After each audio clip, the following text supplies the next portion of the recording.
إذن عجرفة اللبنانيين دخلت عالم السياسة وهددت العلاقة الأخوية بين لبنان وموريتانيا بعد أن انتقد الوفد اللبناني المشارك في القمة العربية مقومات الحياة في هذا البلد. الوفد اللبناني انفرد بين الوفود العربية في الحديث عن استحالة المبيت في نواكشوط بسبب الجرذان كما قال، ولعدم توافر فنادق 5 نجوم التي اعتاد عليها السياسيون في لبنان والتي كانوا يبيتون فيها على حساب جيوب اللبنانيين. فكيف اعتذر وزير الصحة اللبناني وائل أبو فاعور مما حدث؟ من القمة العربية في نواكشوط إخبار.com.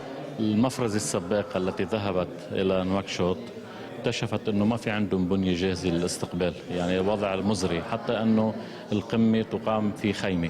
فتم الاتفاق على أنه يوصل الوفد على المغرب، ينام بالمغرب، ثاني يوم يروح على نواكشوط ويرجع ينام بالمغرب، لأنه ما عندهم إمكانيات، يعني ما عندهم أماكن استقبال ممكن يعني النوم فيها. بده يروح ينام الأحد بالمغرب، الاثنين صباحا بيتوجه لموريتانيا، بيحضر القمة وبيرجع، وبتصور كل الوفود عاملة هيك. هون بده يقول السؤال يوجه ليس إلى موريتانيا، إلى العرب الذين لا يقفوا إلى جانب دول فقيرة مثل موريتانيا.